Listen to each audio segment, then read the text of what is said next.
this might sound strange. Maybe if someone else told me this story, I wouldn't believe it either. But I lived in that apartment. I was there every single day, and there were things that happened. Quiet things, small things, but repeated so precisely that I still can't explain them. It all started pretty simply. My fiancé and I moved into a small second-floor apartment about half an hour outside the city. The place was old but quiet. The rent was surprisingly low for the area. Nothing seemed off until I started to notice that not everything in that apartment actually felt like it belonged to us. We moved in early June. The heat hadn't hit full force yet, but the days were already getting heavy. The apartment wasn't spacious. 2 bedrooms, a tiny living room, a narrow balcony just big enough for a pair of foldable chairs. It came semi-furnished. An old microwave, a loud fridge, a working AC unit, and some light fixtures that were clearly older than they looked. Nothing fancy. But when the property manager handed us the keys, I remember something about her felt rushed. Not in a busy schedule way, but in a just sign and leave kind of way. She didn't linger, just smiled, said, "Everything still works," and left. That first night, we turned on all the lights to see how the place looked at night. Uneven lighting. The living room was harsh and bright, the kitchen was dim yellow, and the bedroom had this warm glow, soft pinkish light from an overhead fixture. The ceiling in that room was slightly lower than the others, and in the center was a ceiling fan. My fiancé flicked the switch and the fan started spinning. I looked up and listened to it turn. It was smooth. Strangely smooth. We didn't sleep right away that night. Too much to unpack. I remember turning the fan off around 1 a.m. after shutting off all the lights. We crawled into bed, and I didn't think anything of it. The next morning, I woke up cold. Not freezing, but that weird kind of cold where there's airflow directly on your face. I opened my eyes and saw the ceiling fan spinning on the highest speed. I sat up, looked at the switch, then over at my fiancée. She was still asleep. I could have sworn I'd turned it off the night before. Maybe I bumped it? I didn't make a big deal out of it.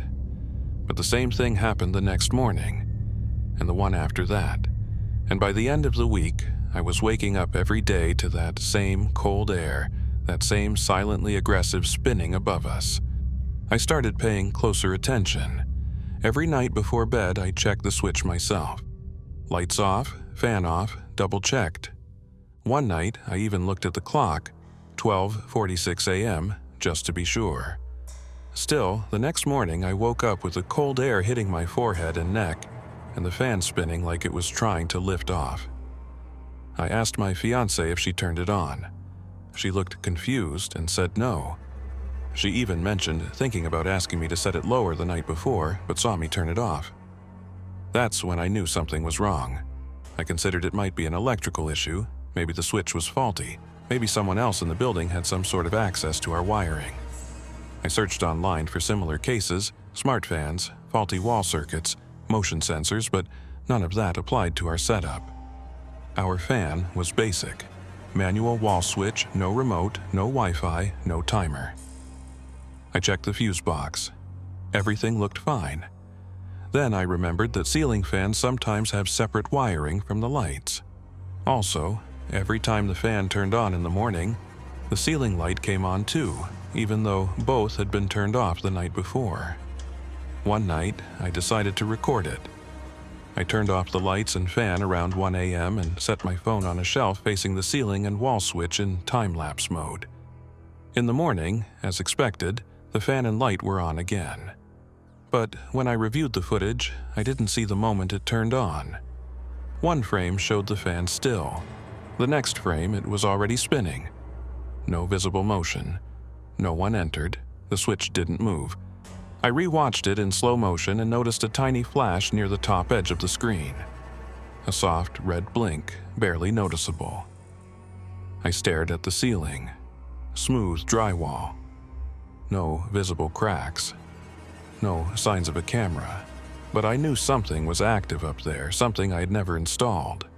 After that night, I started paying attention to every sound in the apartment, especially early in the morning. There was one sound I hadn't noticed before, but now it stood out clearly. It was a very faint click, like a switch being flipped or a small mechanism resetting. It didn't happen at midnight or deep in the night. It always came around 5 in the morning. Not loud, just once, but so consistent that I couldn't ignore it anymore.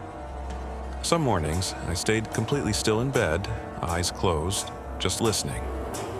Almost every time, around 5:14 a.m., in the quietest part of the morning, I heard that same sharp sound. It always came from the living room. At first, I thought it might be the fridge compressor or maybe the water heater, but it wasn't the right kind of sound, and those appliances weren't even near that part of the apartment. My fiancé never heard it. I started wondering if I was the only one picking up on these things. It felt like I was the only person in that space truly noticing what didn't belong. One Sunday morning, I decided to search the apartment. Not in a panic, just methodically. I checked every corner, behind the shoe rack, under the kitchen cabinets, inside air vents. I didn't know what exactly I was looking for, but I was sure I would know it when I saw it. I found it near the ceiling in the living room, just above the curtain rail. It was a tiny black circle recessed into one of the decorative wall lights. I had to stand on a chair to get close. When I looked directly at it, I realized it wasn't a screw or nail. It was a lens. A smooth, rounded piece of glass. I shined my phone's flashlight into it, and the reflection confirmed it. It was a camera. I didn't feel afraid at first. I felt angry. My initial instinct was to call the landlord, or maybe even the police. I also thought about telling my fiancée, but I hesitated. I didn't want to scare her unless I was absolutely sure what this was. I stood there, staring at it. The light fixture didn't blink, didn't hum, and there was no glow. But I couldn't shake the feeling that it was waiting. I turned off all the lights in the living room and pulled the curtains shut. Then I walked to the bedroom doorway and looked back toward it. In the dark, from that angle, I could see it clearly. A faint red dot was glowing inside the wall light. It was infrared, active, watching. At that moment, I knew for sure that someone was on the other end. I didn't tell my fiancée right away. She's the kind of person who, if she found out there was a hidden camera recording us, even just one, she'd want to leave immediately. And honestly, at that point, I still didn't want to move out. I needed to know who was doing this and why. One evening, while my fiancée was away overnight visiting a friend, I took the chance to fully disassemble the ceiling fan. I needed to see where this system was really connected. I shut off the main breaker, got out the stepladder and a headlamp, and started removing each screw from the motor casing. When I opened the main housing and removed the light cover and motor cap, I discovered a hidden compartment built into the top of the fan. Inside was a circuit board with an antenna, a backup battery, and a live wireless transmitter chip. I had never seen one like it. It wasn't some cheap spy toy you'd find online. This was specialized, compact, and likely expensive. I carefully disconnected the device, and as soon as I pulled the backup power line, I heard a soft click outside almost immediately. I froze. I stood completely still for over a minute. Nothing. No movement. But it felt like something had just registered what I'd done. I packed the transmitter into a towel, placed it in a watch box, and locked it. I didn't go back to sleep. I lay in bed, eyes on the ceiling. That fan had been moving every single morning since we moved in. But that next morning, for the first time, it didn't. And that's when I realized something even more disturbing. If this system was transmitting live, and if it stopped broadcasting the moment I cut power, then someone out there knew the exact moment I found it. I thought about calling the police, and I did. I told them I found a hidden device inside my ceiling fan, one I didn't install, and it was actively transmitting. They came by the next afternoon. An officer and a tech support agent walked through the apartment. I showed them the device I had removed and even showed them the time-lapse footage from my phone, how the fan activated on its own, and the faint red blink from above. They asked a few questions. Then they took down a report and collected the device as evidence. I asked, "Will someone be investigating this? Can you trace the signal source?" The officer shook his head and said, "Unless you can prove it was used to record sensitive material, or unless you file a formal complaint and can name a suspect, there isn't much we can do." I asked again if they could at least look into the signal transmission. He said, "We can forward it to digital forensics, but without probable cause we can't request a trace." That was the last time I heard from them. No one called back. No one came to follow up. So I started looking into it myself. Because no one else was going to. After the police left, I thought maybe I'd feel a little better. But the uneasiness didn't go away. It just shifted. I wasn't afraid of the devices anymore. I was afraid of the silence that followed. The fan no longer turned on by itself. There were no more clicks in the morning. No strange lights. But the feeling of being watched didn't go away. I went back through the emails from the property manager and reread the lease. The person who signed the lease with us wasn't the actual property owner, just a representative of a management company. But the name of the former owner was still listed in the official records. I ran searches using that name. Nothing useful came up. No social media, no LinkedIn, no real results on Google.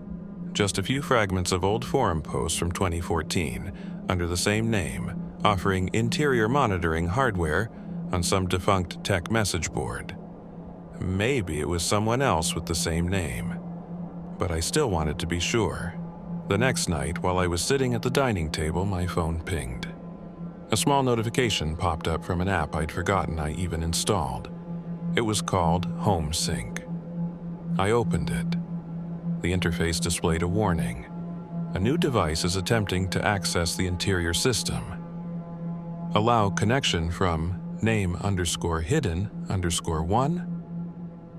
I had never set up any home control system. The app must have come pre-installed with one of the fixtures left behind by the previous owner. I pulled up the log history. The data showed a list of triggered events, lights turning on, outlets being activated, and the fan. According to the log, the ceiling fan had been turned on remotely at the same time every morning for 17 straight days. I tried to access the admin panel, but I didn't have permissions. I couldn't reset the password or change any settings. One detail stood out. The most recent login came from a location less than 500 meters from our apartment. I deleted the app immediately. Then I went to the breaker box and pulled power from every smart connected switch in the bedroom. After that, the notifications stopped. Nothing else happened through the app, but I knew that didn't mean it was over. Because the next morning, I found a faint handprint on the glass door leading to our balcony. It was on the outside. A large adult hand pressed flat against the glass. The kind of mark left behind by someone who had been standing there for a long time. I couldn't stay passive anymore. I needed to know who this person was, not out of curiosity, but because after realizing that someone could control devices in our home from just a few hundred meters away, I no longer felt safe living there. I went back to the lease and screenshotted everything related to the previous owner. Full name, transaction ID, a scanned copy of a property transfer certificate that had been attached in an earlier email. Everything looked legal. Nothing seemed off, on paper. I looked up one of the old email addresses that had been CC'd by the management company during our signing. After a bit of digging, I found an old property listing from 2018. Same owner name, posted on a small real estate forum. In the contact info section, there was a phone number and a listed address. Lot B42, Avondale Storage, zip 832XX. I drove out there the next day. It was a self-storage facility in an industrial zone about 40 minutes from where we lived. Metal gates, an empty front office, no visible security cameras, at least not from outside. I parked and walked around to the back. Each unit was numbered. B42 was near the end of the row. The roll-up door was closed. The padlock was slightly rusted. I didn't know if the person had ever lived there or just stored equipment, but when I crouched and leaned close to the bottom edge of the door, I caught a faint scent, rotting wood and warm metal. No one was there. No sign of recent activity. I started to walk away, then noticed something that stopped me. On the left edge of the roll-up door, there was a fresh scratch, like someone had used a metal hook or tool to try and pry it open recently. I went home. 3 days later, I decided to check again, but this time the entire B row had been repainted. Every unit had new locks. The numbers were gone. I went to the front office. A man I hadn't seen before was there, not wearing any sort of uniform. I asked casually about the B units. He looked me in the eye and said, "B row is under management review. No access allowed. Leave your contact information if you want a call back." I left my number. No one ever called me. And after that day, the HomeSync app stopped working. The app itself vanished from the store. When I checked the system log again, the access history had been wiped. I decided to remove the drywall around the ceiling in our bedroom to inspect the wiring. Not because I thought I'd find another device, but because I no longer trusted anything that came built into the apartment. I needed to see the wires with my own eyes. I needed to know what was really inside the walls. While scraping paint near the ceiling fan to expose the wiring, my utility blade snagged on something solid. I tapped the surface. It wasn't hollow. I gently pried at the plasterboard, expecting to hit a structural beam.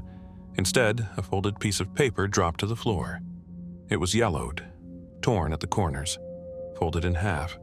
I crouched and picked it up. There was only one line written in faded black ink.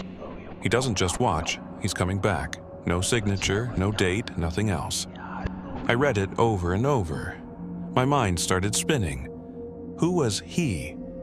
Was it someone who used to live here? Someone who discovered what I just discovered? Or was it the person who left the message in the first place, trying to warn me, or maybe threaten me? I checked that section of the wall carefully. There was nothing else hidden there. But that same night, after taking a shower, I wiped the fog from the bathroom mirror and froze. A faint line of handwriting was visible in the condensation. Letters drawn by finger, just clear enough to read, "Don't leave her home alone." I nearly dropped the towel. I called out to my fiancée. She came in, but by the time she entered, the mirror had fully fogged again. The message was gone. I didn't tell her what it said. I just said the mirror was smudged, probably from someone wiping it with a damp cloth before. But in my head, I knew. This wasn't just about a camera, or a fan, or a signal. This was about someone who had been here, or someone who never left. We moved out of that apartment 1 week after I found the note. Not because something dramatic happened. There was no break-in, no direct threat, no final event. Just a quiet, growing sense that whatever this was, it wasn't finished. I told my fiancée the AC wiring was faulty and I didn't trust the electrical system. She agreed to move right away. I think in her own way she sensed something too, even if she didn't say it. I never told her about the note in the wall. I never told her what appeared on the mirror. Maybe I was wrong to keep it from her, but I didn't want her to carry the same fear I had been living with. On the day we packed up, while taking down the curtains near the balcony, I noticed a small tag behind the wooden trim. It wasn't a brand label or serial number. It had 3 words printed on it. Unit tested, pass. I don't know what that meant. A quality check, a note from the installer, or something else entirely. A confirmation that this unit, this apartment, was ready for something I still didn't understand. Either way, we left. I cut ties with the management company, canceled every auto payment, and didn't go back to retrieve anything we left behind.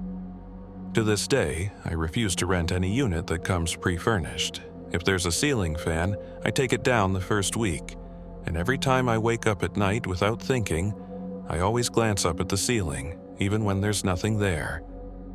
But once in a while, just every now and then, I still dream about the fan turning. Not the sound of air, just that soft mechanical click right before sunrise.